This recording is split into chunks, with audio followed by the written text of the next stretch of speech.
Alors, je déclare la séance ouverte. Je vais d'abord lire les pouvoirs.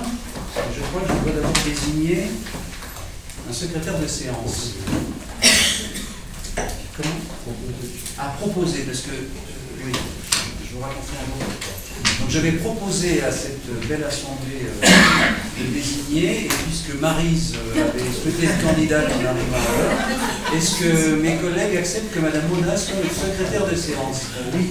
Et quel secrétaire de séance, puisque maintenant elle recherche son stylo ou son crayon papier, sa tablette numérique, c'est bon. Donc si tout le monde est d'accord et sans procéder au vote, merci. Alors lecture des pouvoirs. Eh bien, Mme Palmyre de Bossu donne sans surprise son pouvoir à M. Pratola. Sans davantage de surprise, M. Caron donne son pouvoir à notre collègue Lucibourg. M. Vallot n'a non plus pas de surprise ce soir à M. Franzy. Aucune surprise, Mme Trouvé, Mme Moreau. Voilà.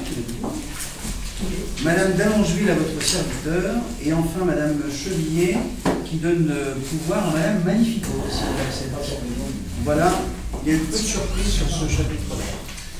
Alors, chers collègues, mesdames et messieurs, vous comprendrez que, en propos liminaire, avant que nous n'abordions l'ordre du jour, nous échangions et surtout nous informions le conseil municipal des événements qui sont survenus hier, que l'on peut qualifier d'extraordinaire, dans certains cas tragiques, car, et Alain a eu la gentillesse, puisque au nombre d'élus, nous étions dès hier au soir sur le terrain, mais aussi pour nombre de nos concitoyens, et j'en vois dans cette salle qui assez spontanément et naturellement sont allés dans la rue, qui pour aider un voisin, qui remettre une bouche d'égout, ou certains pour nous interpeller en nous faisant savoir où il y avait eu des incidents, où la situation était assez critique.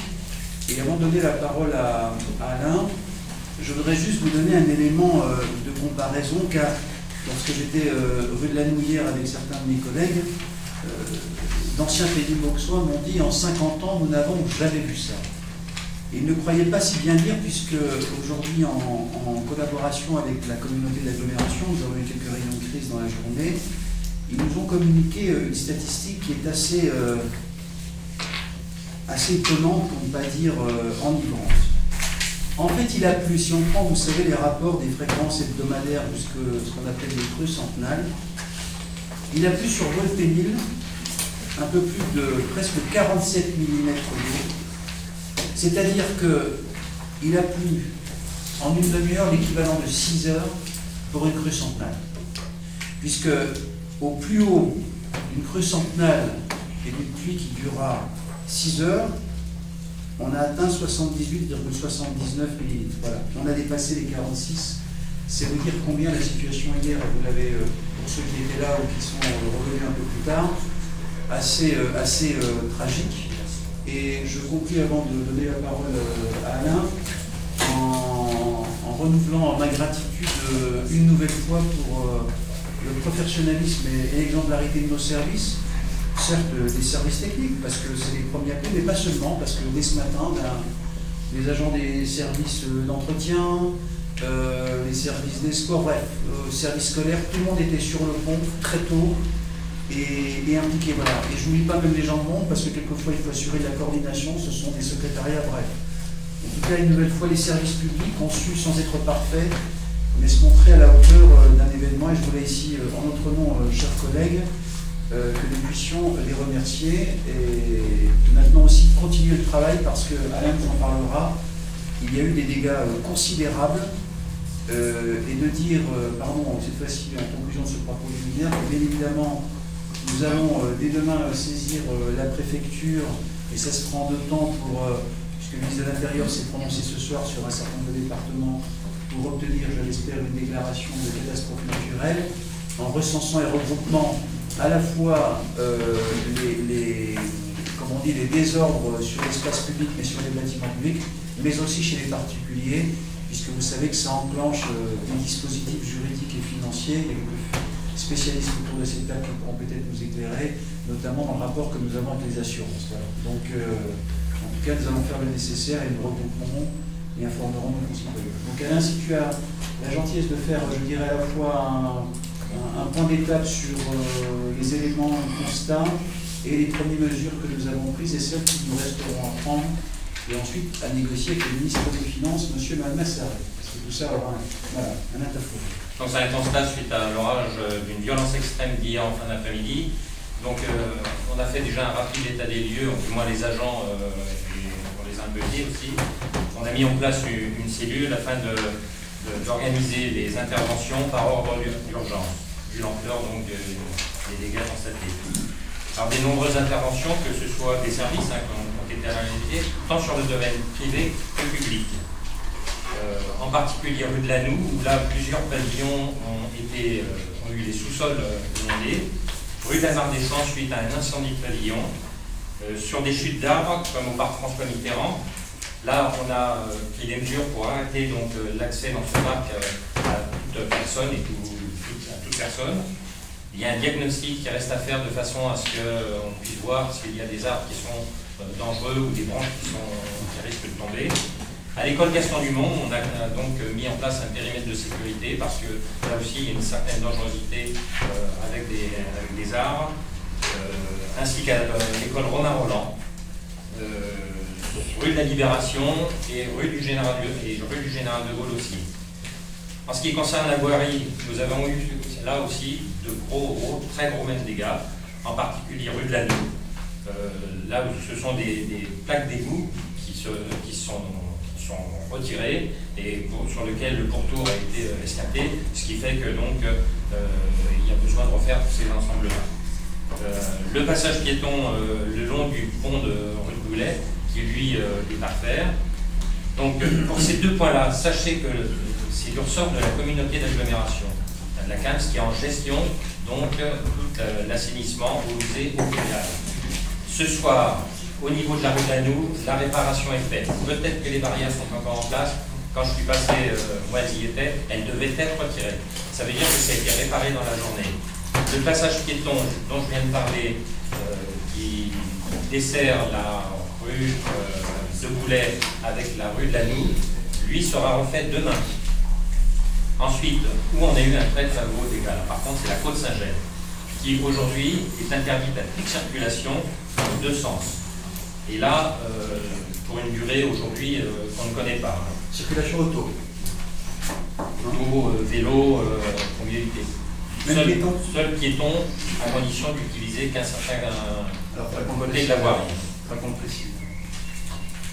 Bon, il faut savoir que c'est une voie départementale. Donc les services départementaux se sont rendus sur place dès ce matin, ainsi que les services de la CAPS, puisque là aussi, ils doivent vérifier tout le réseau d'assainissement. Ils étudient chacun ce qui les concerne, les solutions de remise en état. Sur demande de M. le maire, j'ai sollicité notre conseiller général, M. Jackie Laplace, pour qu'il intervienne dans les démarches, de façon à accélérer quand même cette remise en état de voirie. Donc ça a été fait, il m'a rappelé, effectivement il va contacter les services, ils regardent de leur côté comment ils vont pouvoir effectivement être intégrés dans leur budget. C'est une grosse dépense qu'il faut réaliser, mais enfin ils l'étudient de très très près. On aura une réponse, enfin M. le maire aura la réponse dans les jours qui viennent. En ce qui concerne les bâtiments, au niveau du gymnase de la Doumeille, lui aujourd'hui il est fermé parce qu'il a été effectivement inondé. Pas de dégâts, mais de l'inondation, ça crée de l'humidité. Et donc il est fermé, il va être mis en chauffe de façon à accélérer donc, le séchage et sera réouvert. La prévision est aujourd'hui à lundi, en fin d'après-midi, vers 17h. Disons 17h. Le préfat de Levé-Gantier, on avait de forts soupçons, aujourd'hui est réutilisable. L'info de ce soir.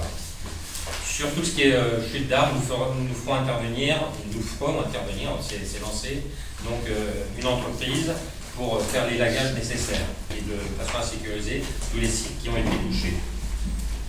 À l'école Romain-Rolland maternelle, une inondation d'un sous-sol. Alors aujourd'hui, à cette heure-ci, toute l'eau a été évacuée. Par contre, bon, il reste maintenant dans ce sous-sol à faire un grand ménage. Quant aux classes, les services de nettoyage ont œuvré très tôt ce matin pour pouvoir accueillir l'ensemble des enfants dès 8h30. Les salles étaient utilisables. À 8h30, il y avait encore un peu d'humidité, comme quand on lave par terre chez soi, à la limite, et il fallait laisser sécher les classes, mais elles étaient utilisables. Je m'y suis rendu dans la matinée. Bon, suite à tous ces constats, des inspections aussi de canalisation doivent être faites pour éviter des désordres futurs. Même principe pour quelques circuits électriques. Aujourd'hui, un travail administratif est en cours pour les indemnisations. En ce qui concerne la fête de la musique, la prestation qui, elle, devait se faire dans le parc François Mitterrand est annulée. Puisque bon, on ne peut plus y accéder. Donc, le choix a été fait donc, par contre, les 4 autres manifestations qui devaient se produire dans la ville, elles sont maintenues. Donc je reviens sur la rue d'Anou. Sur la rue d'Anou, vous savez qu'il y a un bassin de rétention qui a été fait maintenant il y a 2 ans, qui permet de recevoir 3300 mètres cubes. 3300 mètres cubes, un ordre d'idée, c'est l'équivalent de la consommation annuelle de 30 à 35 pavillons. Pour vous donner un peu une image de ce que ça représente. Le principe de fonctionnement de ce bassin, il est continuellement vide, à un filet d'eau près. Pourquoi? Pour recueillir, en cas d'orage important, une quantité d'eau qui fait tampon, donc, et une fois qu'il est plein, l'eau, il faut bien qu'elle s'écoule quelque part, elle continue à emprunter les canalisations. Si les canalisations sont encore insuffisantes, c'est là qu'il y a débordement et risque donc d'inondation chez les particuliers. Ensuite, une fois que l'orage est terminé, le bassin se vide par l'intermédiaire de pompes de reprise et se déverse donc dans les canalisations puisqu'elles ne sont plus engorgées du fait que l'orage est terminé. Donc le bassin, aujourd'hui, là, doit être vide. Il a été vidé totalement, en espérant qu'il n'y ait pas d'autre orage pour qu'il se remplisse, bien sûr. Donc ça, c'est le principe de fonctionnement. Il ne faut pas croire que le bassin est continuellement plein. Jamais. Jamais. Donc, quand on continue, quand on descend, si on suit le fil de l'eau, depuis le bassin, on passe sur la rue de Seine, et là, sur la rue de Seine, il y a une canalisation qui fait un diamètre de 1600. On parle en millimètres, c'est 1,60 m de diamètre, avec un fil d'eau à 30 cm. Donc, cette canalisation va donc se déverser ensuite dans la Seine. Sachez aussi que mettre une canalisation plus importante dans la rue de Seine est impossible aujourd'hui, lié aux différents concessionnaires qui utilisent, concessionnaires, c'est-à-dire l'EDF, le téléphone, enfin tous les concessionnaires qui peuvent être amenés à passer soit des tuyauteries, des câbles, donc qui sont sous cette rue. Donc on n'a pas de place pour mettre un tuyau plus gros. Donc à partir de là, on est limité dans le diamètre. Et en plus, on ne peut pas le mettre plus bas, plus en terre. Pourquoi? Parce que ce tuyau, donc, lui, va se jeter dans la Seine. La Seine a un certain niveau. Donc tout ça là est très technique, mais il ne peut pas être plus bas, sinon ça aurait l'effet inverse, il se remplirait par l'eau de la Seine. Donc c'est un peu un point bloquant. Donc voilà. Aujourd'hui, vous savez tous, je pense qu'un autre bassin de rétention doit être mis en place au niveau de la place des Fêtes. C'est un bassin à ciel ouvert qui devra recueillir au maximum 5500 mètres cubes. Donc c'est une fois et demie celui du soir du 19 mars. Et qui permettra effectivement de réguler toutes les eaux qui partent de ce secteur et qui sont soit déversées soit côté Côte-Saint-Gène, soit effectivement dans le ballon, donc sur la rue de la Nuit. Donc là, ça permettra aussi d'avoir un blocage. Donc je ne reviendrai pas sur la présentation qui a été faite au début par M. le maire sur la violence de l'orage d'hier soir, qui est plus que centenaire, puisque bon, ça a été jamais vu. Les points qui ont été relevés, je rajouterai, sont ceux qui sont situés sur des pluviomètres qui sont sur la communauté d'agglomération. Donc il y en a 6, et donc c'est ce qui nous a été transmis cet après-midi. Bon, voilà un peu ce que j'avais à dire. Je voulais quand même aussi saluer les agents, enfin l'ensemble des agents, je dis bien, qui ont vraiment œuvré toute la soirée, une partie de la nuit, d'accord. Les remercier de leur disponibilité. comme disait M. le maire, leur professionnalisme et leur sens de l'efficacité. Il faut savoir que certains ont pris l'initiative de revenir eux-mêmes dès qu'ils ont vu l'orage arriver. Il faut quand même vraiment les saluer au travers de ça. Voilà, en gros. Merci, cher Alain. Je vais juste, parce qu'on a fait une petite note, parce que je ne veux pas celui qui me connaît, mais donner des éléments de comparaison, c'est quelquefois parlant. Quand vous parlez du nombre de millimètres qui sont tombés en 30 minutes, donc 46,79 mm sont tombés en 30 minutes, vers 17h et à 16h49, notre bassin était plein. J'insiste là-dessus parce que, à juste titre, certains de nos concitoyens disent que ça a marché. Donc, sous réserve de recueillir les analyses qui sont faites sur le concours, il a fonctionné. Il s'est rempli à une vitesse folle. Une pluie forte, c'est 7,6 mm par heure. 1 litre par mètre carré, c'est 1 mm. Il est donc tombé sur notre commune 47 litres au mètre carré pendant 30 minutes. Voilà pour prendre la mesure des choses. Parmi aussi, je ne veux pas, les drames, pour l'instant, les matériels, on a frisé la catastrophe. Merci Françoise Vétin, puisque tu as passé une partie de ta soirée, c'est que nous avons eu à déplorer un incendie rue du Moustier, puisque la foudre a frappé la maison d'un particulier. Fort heureusement, ces résidents vont bien et ils ont pu être relogés dans la famille.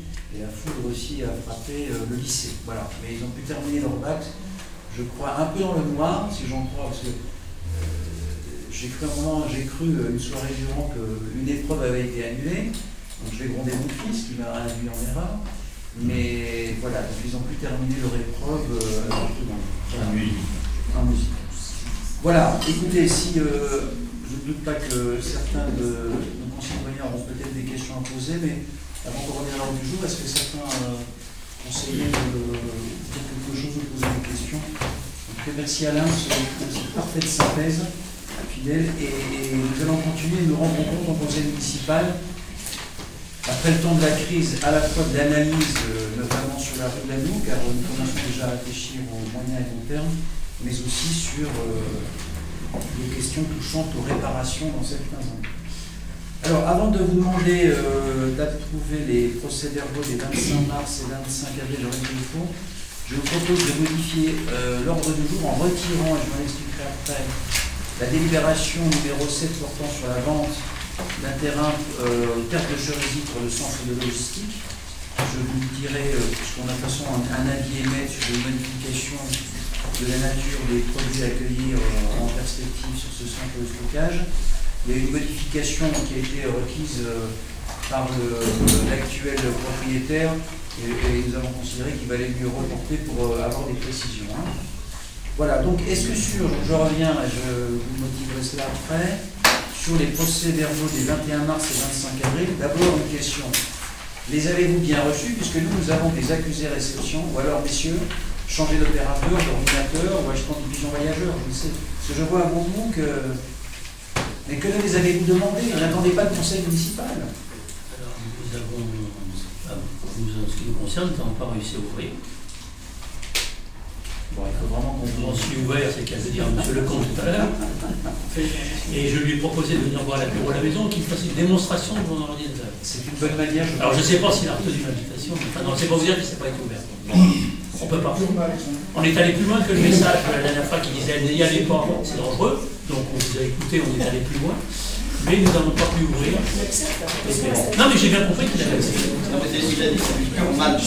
Comment? Pur match. Il n'y a que ça. Et vous, monsieur Franzi, votre groupe, est-ce que vous êtes mieux doté? Informatiquement, Monsieur Bois. bien évidemment. Très objectivement, je n'ai pas ouvert les documents et par manque de temps, je ne suis pas venu les chercher. Bon, votre honnêteté vous demande, au lieu de raconter. Bon.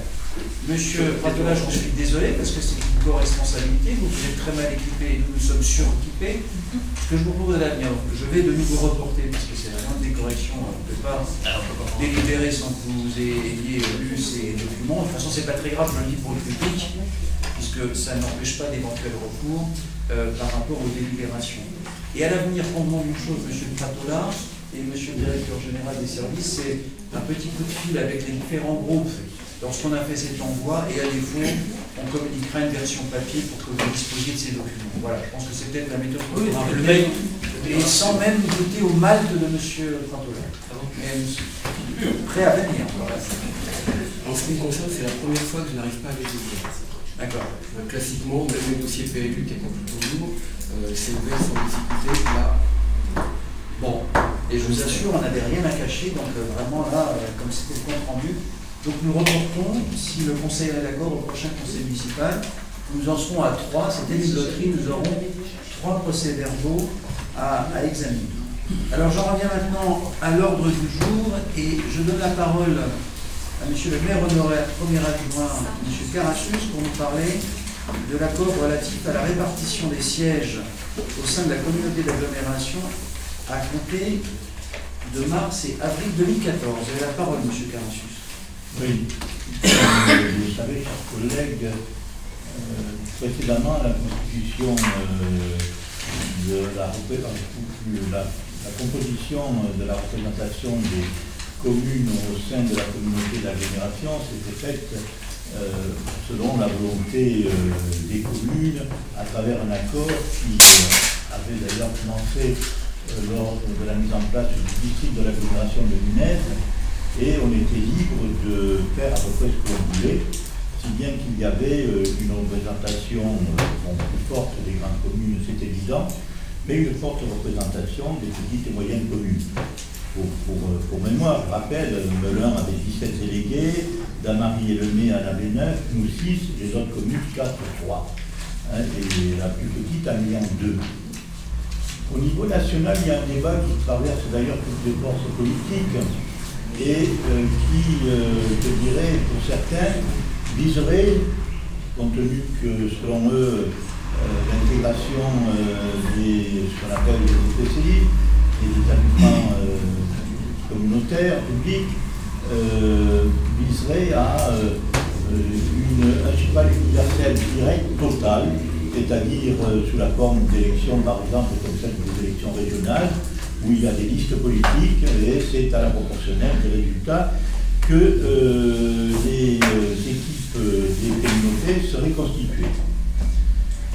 Il y a ceux qui pensent que cette orientation tend vers une diminution de compétences des communes, voire leur effacement à terme. Et en fait, moi il me semble que le législateur, puisque la loi est partie du Sénat, a trouvé un compromis qui, comme chaque compromis, a du bon et du mauvais, où il y a une dose de proportionnel, mais une volonté de représenter les communes. Et donc chaque commune, dans la loi, est assurée d'avoir au moins un délégué. Dans le débat, il est apparu qu'un seul délégué par commune, par rapport à ce que certaines communes avaient jusqu'à présent, pour les petites communes ou moyennes communes, risquait de faire très peu. Et le rapporteur, faisant la synthèse un peu de ce qu'il entendait de ci, de là, a proposé qu'il y ait la possibilité d'abonder le chiffre de représentation qui était annoncé par strate en fonction de la population, de l'abonder de 25% pour permettre justement une plus grande représentation des petites et moyennes communes.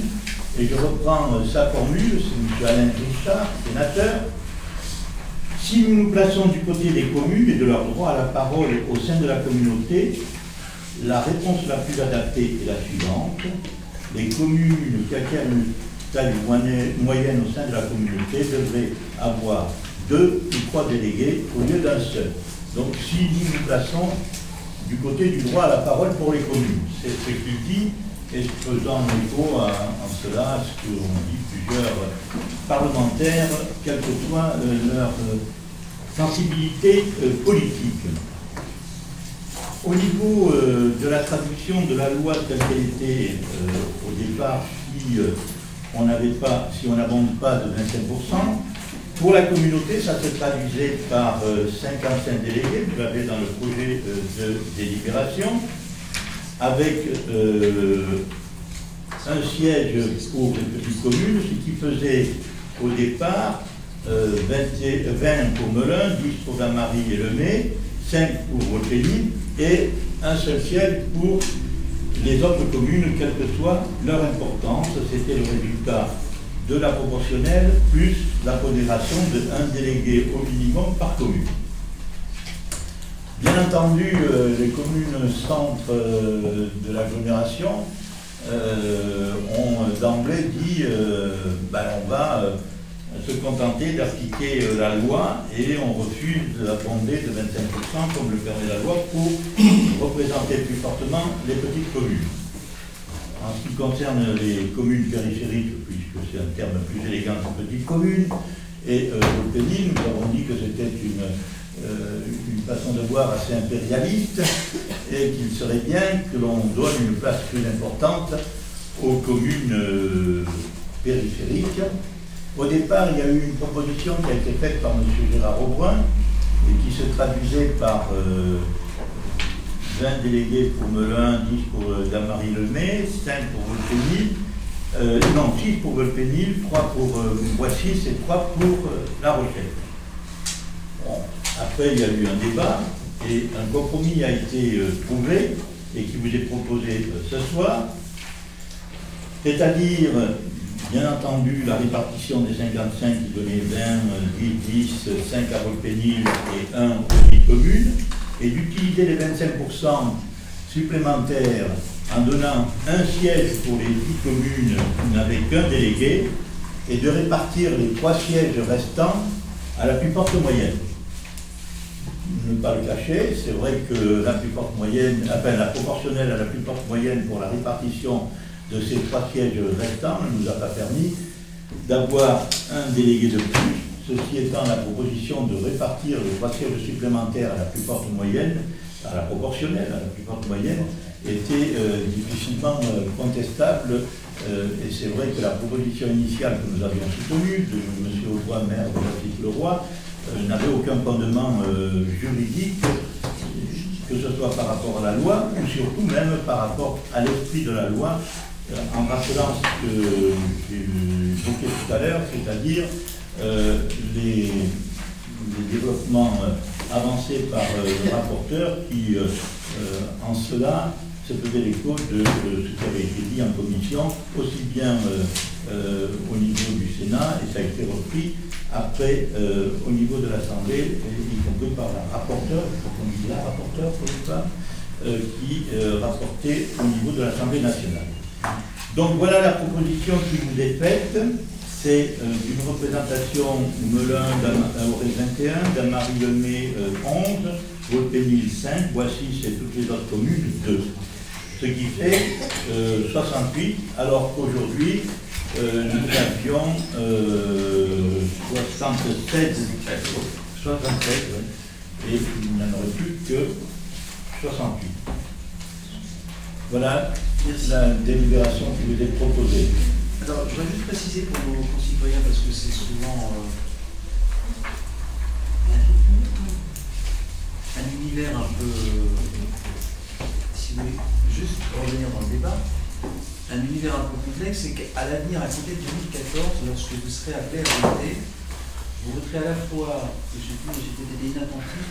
Non, je ne vais pas parler du système électoral. Ça a son importance, puisque vous voterez à la fois pour vos conseillers municipaux, mais vous désignerez aussi vos conseillers communautaires. Ce qui fait que ce qui va considérablement changer, c'est que là, les oppositions seront à l'avenir, selon la règle de la proportionnalité, représentées au sein du conseil communautaire. Je pense que c'est important de rappeler cela sur la mise en perspective aussi de l'accord, en précisant ensuite que le texte que nous soumettons ce soir à la même délibération qui est soumise dans l'ensemble des conseils municipaux, et qu'ensuite, il appartiendra à la représentante de l'État, Madame la préfète, de se prononcer. In fine, c'est elle qui a l'autorité, mais c'est vrai que l'unanimité devrait peser sur son choix, mais sur 2 éléments, qui sont certes sur la composition de l'Assemblée future du Conseil communautaire, c'est l'instance délibérante, c'est l'équivalent du Conseil municipal, mais aussi sur la géographie de la future communauté d'agglomération. Car elle a le pouvoir proposer, pour être clair, elle ne va pas, à mon avis, la restreindre, mais plutôt d'en élargir le périmètre. Voilà, je veux dire, parce que nous sommes un peu au fait, mais pour nos concitoyens, je pensais que c'était utile de rappeler ces éléments de contexte. Alors, y a-t-il des questions, des remarques? Monsieur Pratola et ensuite Monsieur Lavallée. Alors, donc, une première question. Nous aurions voulu savoir, dans la première mouture sur les 55 sièges, quel était le nombre pour Vulpénil? Je vous l'ai dit, 5. Dans la première mouture aussi.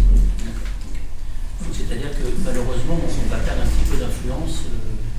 De 6 on passe à 5, c'est un peu dommage. Une façon de voir. Alors que d'autres communes, comme Melun, augmentent de 4, donc on n'a pas dans la même configuration. Oui, mais nous trouvons ça dommage. Et comment vous proposez, vous, Monsieur Pratola? Il n'y est pas actuellement au conseil communautaire. Vous savez, dans la vie, on ne peut pas être quelque part. Bien sûr. C'est compliqué de réfléchir. Oui, non, donc allez, laissez-moi. Donc il y a la possibilité, c'est-à-dire que si actuellement nous sommes à 68 sièges, alors avant nous étions à 76, ces 8 sièges de différence, est-ce qu'ils sont réservés à l'extension de la préfète pour l'agglo, et ces 8 sièges qui manquent par rapport à la précédente assemblée, on va dire, on aurait peut-être pu avoir notre 6e siège. Maintenant, je ne connais pas toutes les subtilités, j'y assiste pas, donc on va savoir. La loi, elle est accessible à tous. Monsieur Carrachon, ensuite, ce sera Monsieur Lavallée. Moi, la question qui nous est posée, c'est de savoir, effectivement, l'approche que nous avons. Est-ce qu'on pense que, et moi je comprends, je respecte, ceux qui sont pour la proportionnelle intégrale, ce n'est pas le choix qu'a fait le législateur. Hein. Ou est-ce qu'on pense qu'il y a un danger dans ce qui se prépare, quels que soient les courants politiques, et j'insiste là-dessus, il y a un danger dans ce qui se prépare. Quand vous discutez avec certains qui veulent une représentation proportionnelle au niveau des intercommunalités, que vous leur dites mais tuer les communes à terme, parce que par exemple on vous parle de supprimer ou de n'avoir plus que des flux intercommunaux, c'est ce qu'on vous annonce plus ou moins. Et quand on vous annonce ça, et que vous dites mais à terme vous allez tuer les communes, et que vous dites mais vous ne vous rendez pas compte que c'est un ferment de démocratie, etc., on vous répond oui mais on est les seuls en Europe, etc., mais tant mieux. Si on est les seuls à avoir un tel vivier démocratique dans nos communes, autant le préserver. S'il y a peut-être des structures à supprimer, je n'ai pas voulu le dire en propos préliminaires parce que je ne donnais pas mon opinion, j'ai essayé de traduire l'évolution de la législation en fonction des opinions qui se sont exprimées. J'ai lu, moi, l'essentiel des débats, j'ai consulté l'essentiel des débats tels qu'ils apparaissent dans les comptes rendus au niveau de l'Assemblée nationale comme au niveau du Sénat. Bon, eh bien, je pense qu'effectivement, à terme, cette volonté qu'ont certains de fortifier au maximum les intercommunalités et d'enlever le maximum de pouvoir aux communes est un manque à gagner pour la démocratie dans notre pays. Et si on veut avoir à des échelles plus grandes, comme l'évoquait M. le maire, par exemple, pourquoi pas ici avoir Melun, Sénart, Saint-Pardo-Pimpiri et les deux communes qui sont regroupées, pourquoi pas. Mais alors à ce moment-là, quel sens aurait de maintenir un conseil général? C'est une question qui est posée, à mon humble avis, c'est mon opinion. Hein. Mais laissons aux communes un certain nombre de compétences, et notamment le droit du sol. Si on nous enlève, comme c'est en perspective, le droit du sol, bon, voilà. Alors, vous nous dites, la commune de Vulpénil, en proportion par rapport au chiffre de 55 ou de 5 sur 55, ça fait moins que 5 sur 68, en proportion, vous avez tout à fait raison, mais ce n'est pas la méthode qui a été approchée. La méthode qui a été approchée, compte tenu de ce qu'est la loi, c'est de voir comment on faisait en sorte que toutes les communes soient mieux représentées, et notamment qu'il n'y ait pas des communes d'une importance quand même non négligeable, qui n'ait qu'un seul délégué. Et comme le dit le rapporteur, c'est pas moi qui le dis, c'est Alain Richard, si on veut que les communes aient droit à la parole, bah, au moins 2 délégués c'est le minimum. Je crois qu'il a tout à fait raison. Donc c'est ce qui a été fait. Et après, à partir du moment où il a été demandé cet effort à toutes les communes d'accepter que les communes périphériques aient une représentation plus forte. Que l'on revienne à la proportionnelle, ça me paraissait difficilement incontournable, même si nous, et moi en particulier au niveau de la réunion des vice-présidents, et après avec monsieur le maire au niveau de la réunion du bureau, on a soutenu la proposition de Gérard Aubrun, mais qui était artificielle. Elle visait effectivement à maintenir une représentation un peu plus importante pour Bois-Pénil, pour Boissy et Boissy-le-Roi et La Rochette, mais ça ne reposait sur aucun fondement à l'égard de l'approche de la loi qui, comme je l'ai dit, a accordé les 25% supplémentaires pour donner une représentation d'office à toutes les communes, plus forte que ce qu'elles avaient avec un seul délégué, et qui est constituée pour une partie par la proportionnelle. Alors, comment dirais-je, où on dit ce qu'il fallait, c'était, et il faut avoir le courage de le dire, c'est une opinion que je respecterai, que je respecte pleinement, je ne vais pas la respecter ou pas la respecter, mais que je comprendrai, pour être plus précis, où on dit, eh bien, il fallait en rester à la loi, avoir 55 et un seul délégué pour les communes périphériques, c'est une approche, où, effectivement, il me paraissait difficile d'avoir un autre compromis que celui qu'on a eu. Je ne vois pas quel compromis on pouvait avoir, sauf à ce qu'il soit complètement artificiel et ne reposant sur aucun fondement. Donc, effectivement, nous avons fait le choix de maintenir la démarche d'une communauté de communes, d'agglomération qui soit avant tout une communauté de communes. Et ce n'est pas négligeable, parce que si on veut se faire respecter, quel que soit le poids que l'on aura, si toutes les communes ont droit à la parole, ça change beaucoup de choses, et on s'en est aperçu ces derniers temps sur beaucoup de dossiers où on a vu qu'effectivement le fait que les petites communes, ou les communes dites périphériques, soient surreprésentées par rapport à ce qu'elles avaient le droit au départ, bien ça a changé beaucoup par rapport à la notion par rapport à une démarche un peu impérialiste qu'ont tendance à avoir les communes centres. Merci monsieur Lavallée. Alors moi je vais prendre absolument le contre-pied de ce que tu as dit. Pour moi l'un des principes fondamentaux des élections démocratiques c'est une tête, un homme, une femme, une voix. C'est un acquis en France à la Révolution. Les assemblées élues au scrutin indirect sont déjà, à mon sens, une entorse à ce principe. La loi de décembre 2012 a mieux encadré la composition de ces assemblées, mais je regrette qu'elle n'ait pas été jusqu'à l'élection directe de ces conseillers. Comme cela a été un temps envisagé, comme tu l'as dit. Il n'est pas étonnant que cette loi soit partie du Sénat, qui est elle-même une assemblée élue au suffrage indirect. Donc c'est tout à fait cohérent. Ça soit de droite, de gauche, c'est tout à fait cohérent. La répartition des sièges par commune qui est proposée accorde donc 5 sièges à Pontménil, soit un siège pour 2173 habitants. Et 7,4% des sièges du Conseil, donc 68. Alors que Pontménil compte 10,1% des habitants. Elle est donc sous-représentée. Les 14 communes, c'est la moins bien représentée. Elle est 9 fois moins bien représentée que les communes de 500 habitants. Il y en a 3. Elle est 4 fois moins bien représentée que les communes de 1000 habitants. Il y en a 2. Elle est 2,3 fois moins bien représentée que les communes de 1900 habitants. Il y en a 3. Elle est 15% moins bien représentée que les 3 grandes communes, Melun, Le Mans, l'Allemagne. C'est la seule commune qui était déjà sous-représentée dans le Conseil actuel qui voit sa représentation baisser encore. Elle passe de 7,9 à 7,3%. D'autre part, là, je ne comprends pas du tout. C'est vraiment de la compréhension. À 7,6, mon cher Gilbert. De 7,89 à 7,69. Puisque tu veux la précision des chiffres, je m'autorise. Bon, reste quand même. On ne reste pas, mais un peu moins. Reste quand même. Moi, je passe ce chiffre quand même. Je t'en prie, Gilbert, excuse-moi de t'avoir interrompu.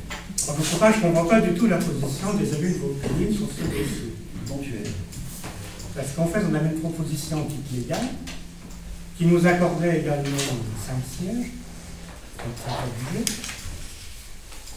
Pour moi, il n'était pas choquant, contrairement à ce qui était écrit, là, enfin, le suggéré, là, que les 3 grandes communes aient 70% des sièges, alors qu'elles comptent 75% de la population. En termes de ça, c'est pas tout à fait ça, 73, 74,5, d'accord. Dans la mesure où 5% des sièges étaient attribués aux 3 plus petites communes, qui ne comptent que 1,4% des habitants. Donc déjà, il y avait une surreprésentation de plus de 1 à 3. C'est déjà pas mal. Alors effectivement, il y avait un problème. Là, je suis d'accord, il y avait un problème pour 2 communes. Vraiment 2 communes, Boissy-le-Roi et La Rochelle, il y avait vraiment un problème de représentativité, ça c'était clair. Je pense que ça pouvait se corriger sans altérer la représentativité de nos communes. Et je me fais des propositions dans ce cas, des propositions à moi-même, mais c'est effectivement parce qu'on est le résultat final de la négociation. Et finalement, on a accordé, on était à 55, on est passé à 68, donc il y avait 13 sièges, il ne pouvait pas aller plus loin, donc forcément une commune qui a pas de siège supplémentaire. Là, c'est Volpénil. Donc Volpénil, qui compte 10,1% de la population, n'aura que 7,4% de représentants. Voilà. Bon, alors si j'étais conseiller municipal de Bassette, je voterais plus sans problème. Mais je ne suis pas conseiller municipal de Bassette, je suis conseiller municipal de Volpénil et j'entends défendre les intérêts de Volpénil et sa représentativité.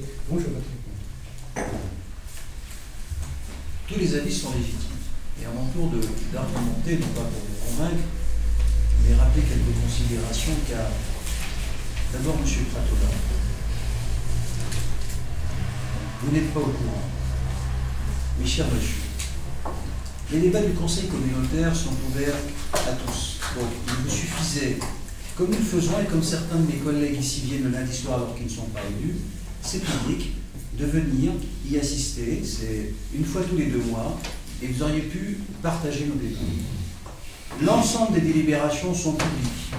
Je sais que vous avez des problèmes d'Internet, mais avec un clic, vous accédez à l'ensemble des délibérations qui vous auraient pu permettre de voir où en était l'évolution des débats. Donc d'avoir le même niveau d'information que les gens qui sont ici. Troisième élément, comme le dit l'adage, puisqu'on va beaucoup parler de la loi, nul n'est censé ignorer la loi. La loi est accessible à tous. Donc la règle des 55, 63, 68 règles de proportionnalité, et je vous le dis avec beaucoup de respect pour toute personne qui prétend avoir des responsabilités publiques aussi modestes soient-elles, il doit d'abord s'intéresser à la loi avant d'être juste dans le commentaire de Iacafo. Ça, c'est le premier élément que je veux dire, mais je respecte néanmoins votre point de vue qui est de dire peut-être sommes-nous sous-représentés à l'avenir. Je n'ai pas la même conception et les chiffres à une virgule près de notre ami Gilbert sont incontestables. Je vais en rajouter d'autres. Je veux juste lui dire que cette règle et cette posture n'a de sens que dans le cadre d'une assemblée élue au suffrage universel direct.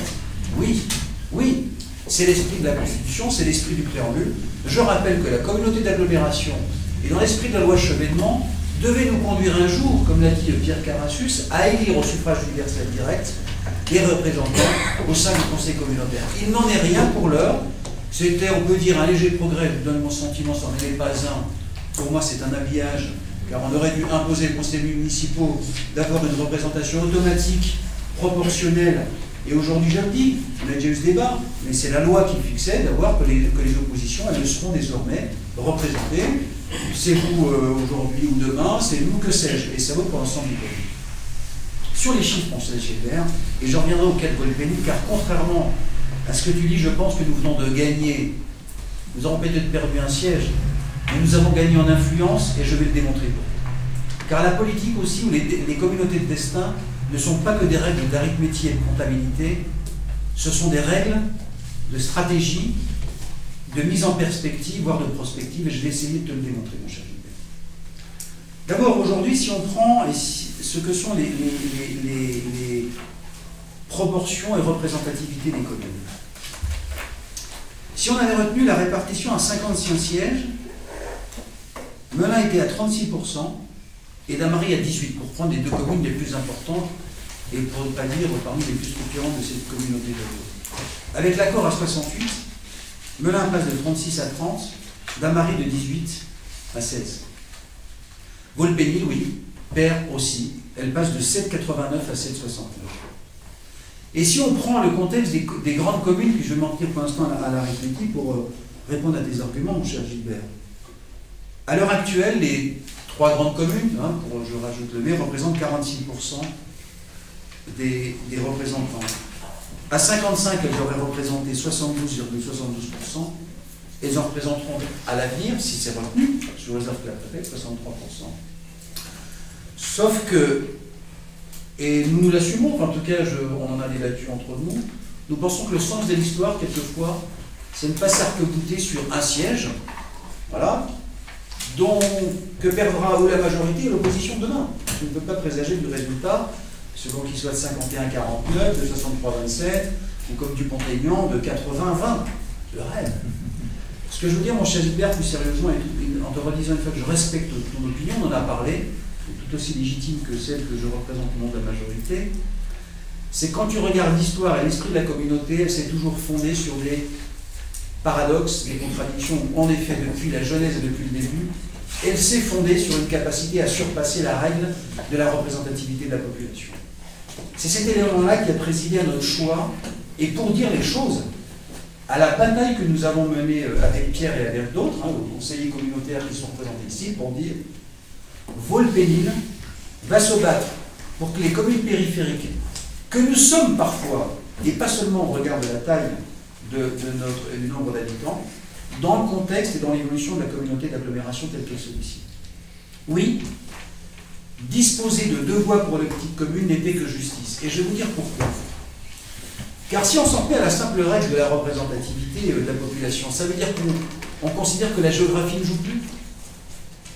Où sont les territoires de développement de notre agglomération demain? On va ce soir adopter le plus sur lequel notre ami a réfléchi, une fois qu'on aura passé le temps de la densification. Où se situe la réserve foncière? Dans les petites communes. Où se réserve le lien, de ce qu'est le sens de l'histoire, entre les relations entre nos 2 intercommunalités que sont l'agglomération de Melun et de Malsam de Sénart? À la lisière des petites communes, où il faudra des axes de déplacement structurants, il faudra peut-être des lieux, je dirais, de peuplement, puisqu'à un moment, voilà, ces territoires continueront à se développer, ou autour du Saint-Pave, et des milliers d'hectares qui sont autour et sur la commune de Montereau, on ne peut pas à la fois vouloir son développement et ne pas lui reconnaître une représentativité, et accessoirement pour un détail pratique. 2, ça permet au moins d'avoir un élu chaque fois qui vous représente. Nombre d'ici ont des activités, des obligations. Enfin, pour Vaux-le-Pénil, si elle perd un siège, elle a gagné énormément d'influence. Et encore récemment, nous l'avons démontré. Que ce soit sur le dossier du musée de la gendarmerie, que certains ici soutiennent, ils ont le droit. Nous étions quelques élus, une poignée, pour ne pas dire une poignée de main, non pas à nous opposer par principe au musée de la gendarmerie, mais à considérer que les 12 millions d'euros pouvaient avoir une autre destination.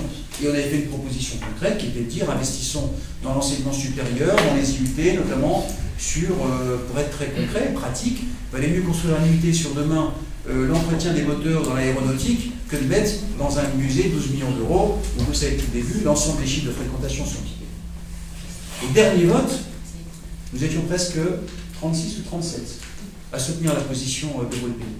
Récemment encore, et ce n'est pas une question d'arithmétique, lorsque Vaux-le-Pénil a proposé, et l'a obtenu au dernier conseil communautaire, parce que nous avons forcé le président de la communauté d'agglomération à plier, je le dis ici, avec le concours du mai, qui a bien senti que là, il ne fallait pas venir en contradiction de ce que nous avions démontré nous, élus de Vaux-le-Pénil. Nous avons obtenu, pour 2014, la baisse de la taxe d'enlèvement des ordures ménagères. Et ce n'est pas une question de nombre d'élus ou pas, c'est une question d'influence et de poids politique. Et cette fois, elle dépasse quelquefois la géographie ou les groupes politiques. Il a annoncé, le président des OS, quelquefois, que ça baisserait entre 2 et 3%. C'est la 3e fois que c'est Vaux-le-Pénil qui l'obtient. Et c'est pas parce qu'on est des 5, 6 ou 7 des 7. C'est que je pense, et nous avons gagné ça dans cette bataille d'une meilleure représentativité, peut-être sur-représentativité au regard de la population, nous l'avons obtenu aussi parce que nous nous sommes battus, voilà, au nom d'une autre forme de représentation et d'équilibre sur le destin de cette communauté. Enfin, je conclue en disant que, je redis en respectant l'avis et de Gilbert et de celles et ceux qui auront prononcé l'enjeu à court terme, il est picrocolin. Une voie perdue, mais l'enjeu est ailleurs. Le connaîtrons-nous? Et j'en reviens à mon propos liminaire. c'est que l'enjeu, l'échelle critique dans cette métropole francilienne, et la loi le fixe, c'est qu'il faudra un seuil de population suffisamment critique pour pouvoir à la table des négociations. Et l'agglomération de Melun, elle pèse quoi? Peu. Je ne dis pas rien. Peu.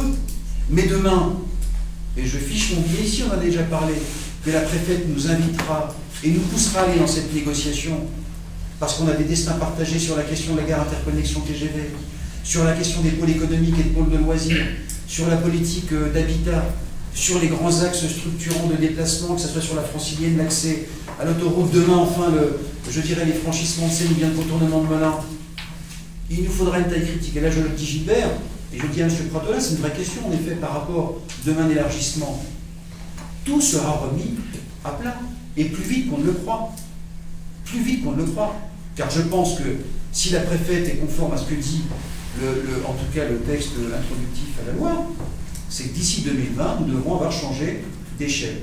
Et là où je rejoins Pierre, et ce que devrait être notre préoccupation aujourd'hui, elle porte moins sur le nombre d'élus en 2014 de la ville de Wolfenil, c'est la bataille politique que nous devons mener sur la question des compétences des communes, sur les transferts de compétences sur ces futures, on va dire, métropoles, voilà, ou sous-métropoles d'une grande métropole parisienne. Voilà, ça, ce sont pour moi les sujets sur lesquels il faut nous préoccuper. Voilà. Donc, c'est le point que je voulais faire valoir. Alors, vous aurez à vous prononcer. Donc, M. Chalot, M. Carassus et M. Lavallée. Et après, M. Moi, je suis sensible à ton argumentation, à l'argumentation de Gilbert sur la question de la représentativité. Il y a quand même une autre donnée qui fait pencher la balance sur la proposition qui est soumise, c'est la donnée sur le maintien des communes. Parce que la politique des gouvernements qui se sont succédés depuis un certain nombre d'années, c'est toujours la même, ça veut dire faire des regroupements forcés de communes, casser même les communes, et c'est important que les communes puissent encore avoir une réalité. Et d'ailleurs, il y a une opposition très importante à cette politique de destruction des communes, par exemple dans les Rouennais, où il y a des dizaines et des dizaines d'élus qui ont démissionné, qui ont été réélus par la population, parce qu'effectivement, la population est très attachée aux communes. Voilà. Pierre et ensuite Gilbert. Oui. Je suis entièrement d'accord avec toi sur la taille de l'agglomération, etc. Apparemment, c'était différent. Non, mais moi, juste comme ça, alors, ça lui permettra de réagir à ce que je voulais dire. Simplement, quand tu dis la première proposition, elle était la proposition légale, non. La proposition qui est faite est légale. Elle est totalement légale. La première proposition, c'était la répartition telle que le donnait la loi dans une application sans tenir compte de 27%, qui n'a pas été inventé par la communauté d'agglomération, mais par le législateur, et qui est dans la loi. Simplement, je voudrais attirer ton attention sur une chose. Si c'était la proportionnelle intégrale, une voix, un homme, une voix, je pourrais remarquer que peut-être Wolfenil n'aurait aucun élu. Ce qui est faux dans ton raisonnement, en mon humble avis, c'est de parler du respect du suffrage universel et de l'appliquer à la proportionnalité de la population. Je m'excuse. La proportionnelle intégrale, c'est des listes à la proportionnelle, et donc, si ça se trouve, aucun élu à Wolfenil, ou plusieurs à Melun, ou même aucun à Melun, etc. Donc, je pense qu'il y a une confusion entre, effectivement, ce qui pourrait être le suffrage universel direct, comme certains le souhaitent, et tu l'as dit toi-même, et moi je l'ai dit dans mon propos initial, et puis le fait de maintenir ce qui me paraît, moi, important, c'est effectivement une représentation suffisante des communes. Moi, je vais te dire le fond de ma pensée, hein. Ce qui aurait été génial, c'est que les législateurs ne changent rien. Hein, voilà, parce que comme ça, on aurait eu une communauté représentée telle qu'elle était aujourd'hui. Et elle a été représentée selon la volonté des élus, en donnant une représentation plus forte aux petites communes, mais sans pour autant dépecer les grandes communes et en ayant une plus grande proportionnalité par rapport à la population. Voilà ce qu'on avait fait dans la représentation initiale et qui donnait satisfaction à tout le monde.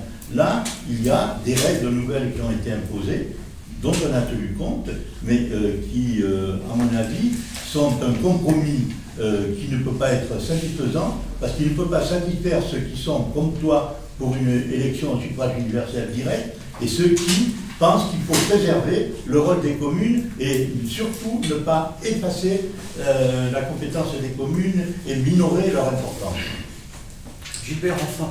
Oui, enfin, simplement une précision. Effectivement, si ça avait été la proportionnelle directe, oui, les jeunes sont pénibles, mais tous les électeurs de pénibles auraient voté, auraient fait leur choix. Auraient choisi les conseillers, comme les 109 000 autres. Hein, on aurait été 10%, oui, 10% là, à voter pour ces listes. Voire ailleurs, pour nous. Oui. Bon, ça, c'est le premier point. Le deuxième point, moi, j'ai bien dit au départ que moi, en fait, je l'ai dit, les assemblées élues au scrutin indirect, pour moi, déjà, c'est déjà une entorse. Pour moi, c'est fondamental, ça, c'est une entorse. Et le Sénat en fait partie, je le rappelle. Deuxième point, troisième point, concernant l'agglomération. Pour faire disparaître le Sénat. La taille de l'agglomération, je suis d'accord avec toi, elle doit grandir, et beaucoup. Voilà. Le minimum, c'est le Sénat avec nous, minimum. C'est pas le cas, ce sera peut-être plus. Hein. Je suis entièrement d'accord là-dessus. Tu as également parlé des contournements, des projets, etc. Alors là, je vais dire, ne compte pas sur les petites communes. Hein. Au sud, là, en aval de la Seine, elles sont toutes contre, hein. Absolument toutes contre. C'est pas leur donnant le double de voix que tu vas les convaincre. Ça bouge un ça, ça bouge pas tant que ça. Et puis, dernier point, mais là, je m'adresse plutôt à Jean-François, je pense que ça va le toucher quand même.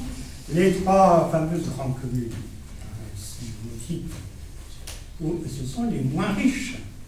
Hein, puisque quand on regarde le revenu imposable moyen par habitant, les trois communes les plus pauvres, c'est Melun, Dame-Marie, Lemay. Là, j'ai des chiffres qui datent un peu, qui datent de 2006, c'est moins de 20 000 €. Les communes les plus riches, elles sont souvent dans les petites communes. La commune la plus riche, c'est Boissette, elle dépasse les 50 000 €. Alors là, sous couvert de scrutin indirect, moi je rappellerai aux historiens, on est en train de réinventer le scrutin censitaire. Voilà. Censitaire, c'était une époque au moment de la rétablissement de la royauté, où on a décrété que les gens qui pouvaient voter, c'est seulement ceux qui payaient un certain niveau d'impôt. C'est ce qu'on est en train de faire. C'est ça qui t'apprend à la loi. Alors, d'abord pour moi-même, déjà je vote, et d'abord, non, et même pas pour moi-même, parce que non, j'aime bien vous répondre. Vous allez attendre de savoir ce que je vais dire. Non, alors je vais être correct, je vais dire ce que j'ai à dire, c'était juste un point, parce que ce serait discourtois à votre endroit. Gilbert, tu as raison sur les questions, les chiffres de 2006 qui sont toujours d'actualité. Je vais t'en donner deux récents qui montrent et qui vont dans ton sens. Ce qu'on appelle le salaire médian par foyer. Rôle-Pénil, on est au-dessus de 2 000 €. À Melun, on est en dessous de 800. Voilà. Il faut bien montrer aussi. Mais à l'inverse, il s'explique aussi par la réalité sociologique et aussi les difficultés que supportent ces villes. Si tu prends les logements sociaux, ce sont aussi ces villes qui aujourd'hui les accueillent. Et je dis ça à escient. C'est que l'un des enjeux aussi, quand je parle d'influence aussi, et de responsabilité, nous l'avons dit avec Pierre en bureau lors d'une négociation, c'est que ce progrès de représentativité, il devra s'accompagner de nouvelles responsabilités. Et je ne prends que cet exemple du logement social. Toutes les communes ont fait un effort. On peut dire que Rôle-Pénil aurait sacrifié une voix. Arithmétiquement, oui, je ne peux pas vous dire non. Politiquement, je considère qu'on a gagné beaucoup plus d'une voix. À l'épreuve des faits, c'était un peu prétentieux de le dire ainsi, mais récemment, on l'a encore démontré, et on va encore voter une délibération ce soir, une voix qui nous ramène 227 000 €. C'est pas le fruit du hasard. C'est pas le fruit du hasard s'il y a désormais des délibérations de principe sur les fonds de concours. Oui, oui. Je rappelle que sur les fonds de concours, on s'était fait retoquer il y a 3 ans, Pierre. Tu avais poussé une grosse colère. Excusez-moi de l'expression. Là, c'est pas mon genre. Voilà. On a obtenu gain de cause. 3 ans de bataille. Et et on est moins bien représenté aujourd'hui que nous le serons demain. Je le rappelle, nous avons obtenu que des fonds de concours avec des règles objectives et éligibles soient désormais reconnus. C'est Volpénil, avec le concours des petites communes qui l'a enfin obtenu, car elles étaient contre, absolument contre. Et j'en reviens sur les nouvelles responsabilités. La politique, c'est pas juste d'avoir des Marocains et pouvoir s'asseoir autour du siège. Et je l'ai dit à l'ensemble des maires, la question du logement social, elle vous concerne désormais. C'est-à-dire qu'il faudra aussi que dans vos plus et aussi dans votre politique de densification, vous vous sentiez concerné et qu'en effet, pour aller dans bon sens, il n'y ait pas la grosse densification des villes pauvres et puis le précaré des petits villages pour riches qui ne se préoccupent et qui ne peuvent financer que des trottoirs à 800 € le mètre carré. Voilà, pour aller aussi un peu dans ton sens, et en effet, cette ineptie, on vit avec, ce n'est pas un suffrage universel direct, moi je plaide pour. Mais sur l'intercommunalité, on aura un jour un autre débat, parce qu'il y aurait beaucoup à dire sur sa légitimité, on en parle ce soir, son utilité, je pense que vous connaissez un peu mon point de vue. Monsieur Pratois. Je voulais revenir un petit peu sur mon propos de tout à l'heure. C'est vrai qu'on peut assister au conseil communautaire, mais on n'a pas le droit à la parole, et qui avait le droit à la parole en tant qu'élu. Donc ça c'est déjà le premier point. À part l'information on peut l'avoir puisqu'on nous retransmet les comptes rendus. Mais les décisions sont prises, donc on n'a aucun pouvoir d'influencer les décisions. Ça c'est le premier des points. Le deuxième des points, ça m'avait vraiment surpris que cette analyse que nous avons eue au niveau de la perte d'influence de Volpénil, parce que nous considérons quand même que c'est une perte d'influence, hein, c'est notre avis, et un peu partagée au travers des groupes, même si je ne sais pas les autres s'ils vont s'exprimer ou pas, mais c'est un peu partagé au niveau, donc de la perte d'influence. L'analyse est un peu différente, mais le résultat est le même. On voulait, s'il vous plaît, monsieur. Et donc on voulait aller un tout petit peu plus loin, parce que à partir de cette première partie donc de représentation, où nous étions 6 et nous n'en avons plus que 5, il va y avoir l'affaire des vice-présidences.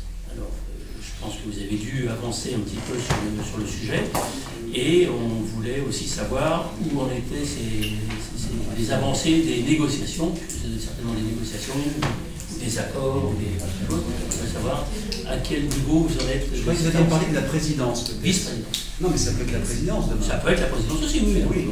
Oui. Vous savez, on n'est jamais à l'abri. Une bonne surprise pour Volpénil et pour son influence. D'abord, ce n'est pas une affaire, monsieur. Il faut toujours. C'est important les mots que vous faites de la politique. L'affaire de vice-président. Je ne suis pas littéraire, moi. Je dis des choses en 30 secondes que vous mettez 30 minutes à dire et ça veut dire exactement la même chose. Donc vous avez très bien saisi. Le principe, c'est de savoir où en sont les accords futurs sur les éventuelles vice-présidences ou présidences. Donc on vous écoute à ce moment-là. Une grande différence entre vous et moi, c'est que moi j'argumente. Je ne suis pas dans la phrase la prière et sentencieux. C'est ça. Mais vous avez saisi. C'est moi qui ai la parole là. D'accord. Donc, perte d'influence demain. Démontrer quelle perte d'influence? C'est-à-dire que c'est là où ce que j'appelle, vous avez un esprit qui n'arrive pas à surpasser la simple arithmétique. Voilà. Je suis complètement idiot. C'est vous qui venez de le prononcer. Non, c'est pas moi. Il faut arrêter. La capacité à surpasser, vous voyez, à surpasser. La qualification, c'est vous qui l'emportez, c'est vous qui l'a prononcée. Et ensuite, l'analyse partagée. Bon, écoutez, vous, je pense que vous êtes coutumier des divisions, voire des scissions. Donc, il se trouve que nous, vous voyez, Groupe Uni s'est même élargi dans l'année qui s'est écoulée, contrairement à d'autres. Et la grande différence, c'est qu'ici, l'esprit, et Gilbert en est une pure illustration-expression, comme d'autres sujets qu'il y a eu quand on a eu un débat sur la vidéosurveillance. Oui, dans la majorité municipale, il peut y avoir, et on a le droit d'avoir des désaccords et des extraits du publiquement envoyés. Mais pour le reste, je ne vois pas où vous voyez d'autres interférences que l'expression libre, raisonnée et raisonnable de notre ami. Sur la vie, oui, je parle, vous voyez, il y a d'autres sujets de débat, mais peut-être que je suis hors sujet, mais en tout cas c'est mon sujet.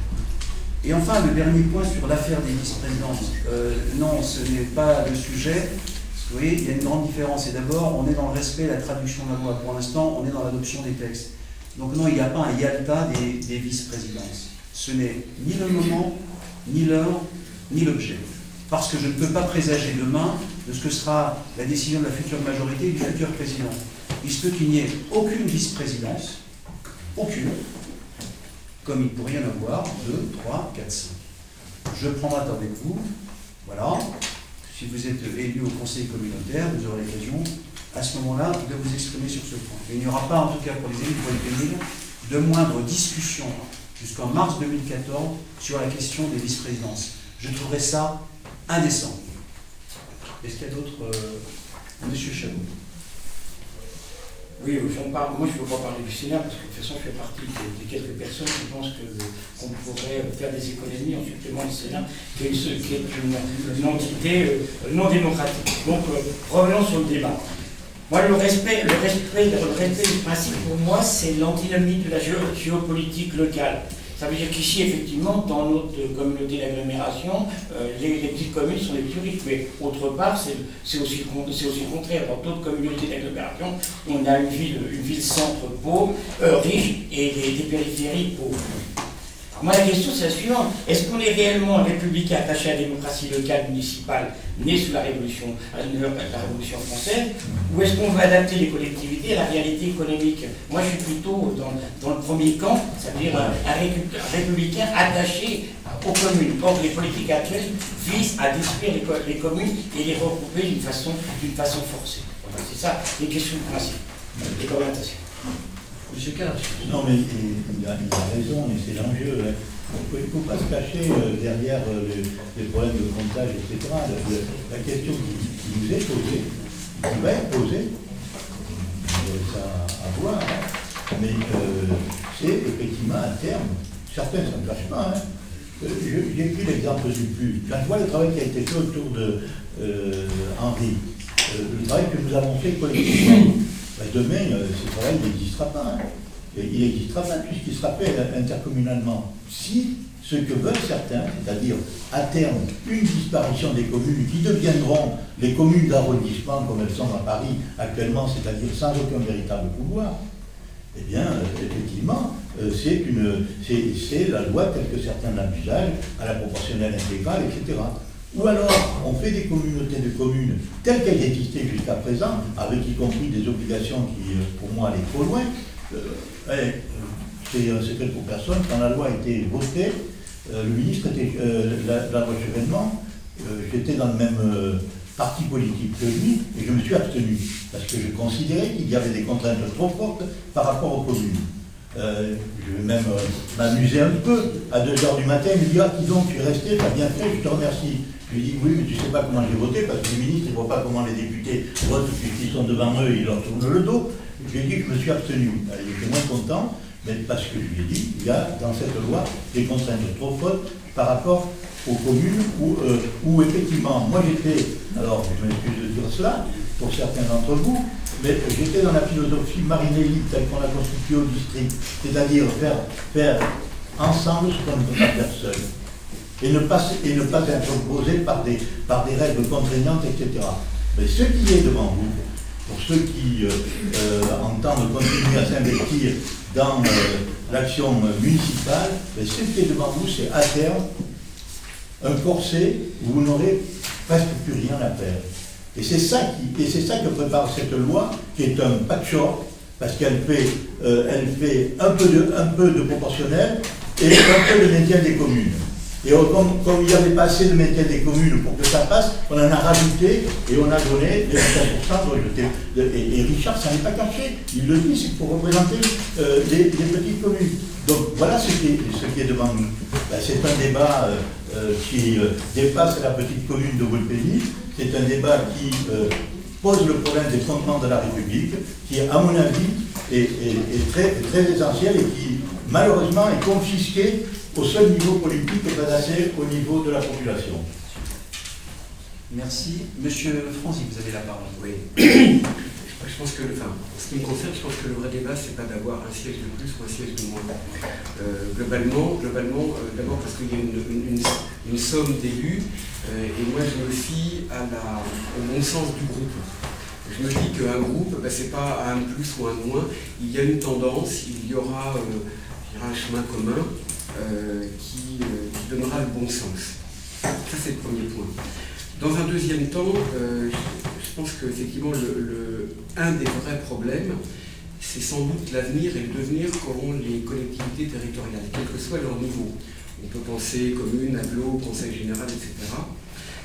Et là où je m'interroge, en même temps c'est contradictoire, à multiplier les strates, on sait très bien qu'il y aura nécessité d'avoir un certain nombre d'élus qui seront présents à chacune de ces strates.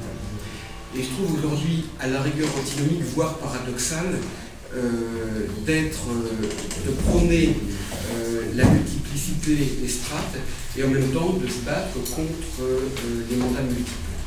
Et je pense qu'aujourd'hui, il y a peut-être aussi cet axe de réflexion à mener, parce que on est, je ne dirais pas dans le tout et le contraire, mais en tout cas, je trouve ça très désordonné. Et dernier point, pour une fois, je serais d'accord avec Pierre Carassus,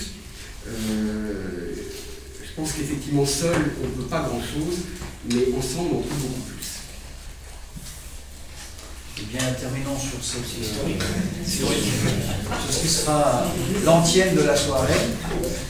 Et à l'épreuve du vote, désormais, parce que si on est plus, on est mieux. Alors, je mets au vote, si plus personne, et merci de ce riche débat, y a-t-il des votes contre cette délibération? Il y a donc 5 votes contre. Y a-t-il des abstentions? Adopté. Je vous remercie. Nous passons maintenant alors à un sujet probablement le plus important de la soirée, je le dis ainsi. Et en préambule, il va peut-être finir par rougir, ce pauvre Henri, mais Henri, tu as, je vais vous dire ici, relevé le défi. D'abord, du fond et de la forme. Dans le fond, je pense que la dernière réunion publique, je crois, en a attesté, à la faveur des présentations comme des questions de nos concitoyens, mais je pense aussi aux réunions des... Je vous en prie, monsieur. Je reviens sur le projet de délibération à droit. On a voté, pourquoi pas, mais je lis en acte. Alors peut-être je lis trompé, peut-être non, c'est mal formulé. C'est mal formulé. Mais ça ne gêne pas, j'ai voté. Non, il fallait mettre. Eh bien, je vous propose de le modifier en le votant. Merci, monsieur Dumont, de cet œil de lynx, de celui qui a coutumier du droit regarde tout.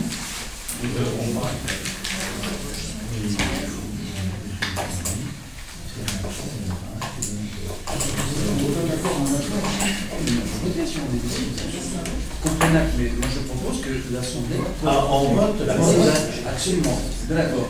Oui. On ne regarde pas la forme. Oui, ça s'appelle une galipette en direct, ça change rien au fond. Écoutez, si on prend acte et vous n'auriez pas pu voter et vous exprimer, en votant, on est là devant l'histoire. Voilà. Sinon, ça servait à quoi de débattre entre nous? Mais voilà, c'est ma proposition de modifier la délibération. Monsieur le maire, Honoré. Non, mais puisque vous aviez souhaité que je rapporte, simplement rapporter le plus suffisamment possible dans quelle démarche nous sommes. Il y a eu un accord au niveau du bureau de la communauté, et donc ce qui nous est proposé, c'est de prendre acte de cet accord. Et donc on vote pour prendre acte de cet accord.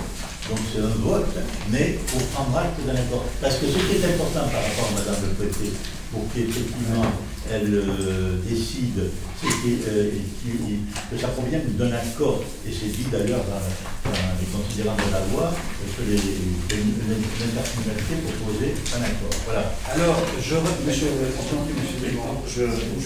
ce que vous dites. Ne faudrait-il pas, pour l'avenir, lorsque on doit prendre acte, de voter à chaque fois que l'on prend acte? Alors, je suis d'accord avec vous, mais je vous propose de voter sur le fait que nous prenions acte. Vous savez, ça me rappelle les grandes assemblées générales des étudiants, alors pour ou contre la grève? Mais moi je voudrais qu'on vote pour savoir comment on va voter. Donc je remets au voix, et je vous remercie de cette remarque, pour être plus sérieux, parce que nous sommes comme un cadre démocratique. Donc je remets au voix le fait que nous prenions acte. Y a-t-il des voix contre? Le fait qu'on prenne acte, non.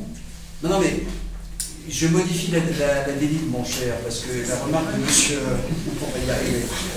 Bon, alors, qui ne prend pas acte, mais c'est un vote aussi. Ah non, mais c'est... Tu comprends pourquoi j'ai voulu mettre au voix. Parce que ça permettait à chacun de s'exprimer sur le fait qu'on va pas voter quelque chose. Nous modifiant à juste titre sur la demande de monsieur Dumont. Prochain conseil. Non, mais- On met ça à l'ordre du jour.